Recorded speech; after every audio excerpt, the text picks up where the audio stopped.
बालेश्वर फकीरमोहन कॉलेजर छात्री सौम्याश्री विशी मृत्यु घटना को नहीं आज कांग्रेस पक्षर 12 घंटिया ओडिशा बंद डाकरा दि जाइथिला। तेबे एही बंद रे मयूरभंज कांग्रेस सहित भंजसेनार सदस्य माने योगदान करी जोरदार आंदोलन करिसंती। सही क्रम रे मोरडा ब्लॉक रे बजार दुकान और जानवाहन सेवा अचल रहितबा बेले स्थानीय लोक माने मध्य एही बंद को समर्थन करिथिले। देखंतु गोटे निरीह झियो तार न्याय पाइबा समस्त पाखु जाइथिला, निजे भी बहुत लड़ाई करथिला, 4 मास धरी लड़ाई करिछि, किंतु आज किछि फल मिलानी सरकार को तरफ जहाँ फल सी आज सुइसाइड करिछि। तापाई आमे राजरास्ता को ओल्हैछे। एठी लोकन को आमको बंद करने पड़ुनी, लोक मैंने शतप्रत भाव बंद कर लोक मैंने चाहते सी न्याय पाऊ बोली। आउ प्राय तो आप देखुए चित्रटा पूरा बंद रही, मोरडा ब्लॉक बंद रही, ब्लॉक भी बंद अच्छी। आमे भावुँ आमे सफल, आमे तो सफल नुहे, सफल सौम्यश्री विशी। तेबे चित्रडार शीर्षापाल छकरे आंदोलनकारी माने रास्तार टायर जाली प्रतिबाद करने सह ब्लॉक गेट रे ताला पकाई सम्मुख रे प्रतिबाद करथिले।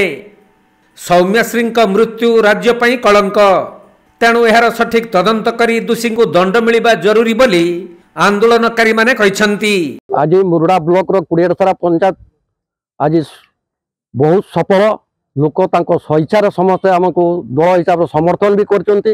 सबू दुकान बजार ब्लॉक बैंक स्कूल कॉलेज सब बंद अच्छे। आज सौम्यश्री न्याय मिलला नहीं। देखंतु एमपी एमएलए मुख्यमंत्री बीजेपी थाई ताकू न्याय देले नहीं। मल्ला परे समस्ते बिलई कांदा कांदवा आरंभ कले, किंतु जीवित अवस्था से सबको रिटिंग हिसाब से दिखाई।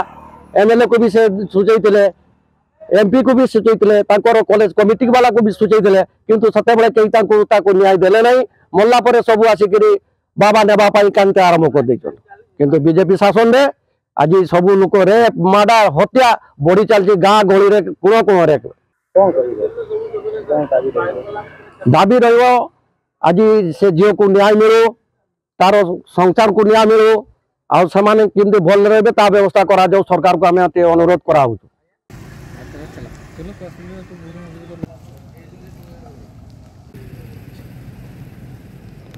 मयूरभंज जिला मुरुडारू ज्ञानरंजन बेहेरा रिपोर्ट, कोणार्क लाइव।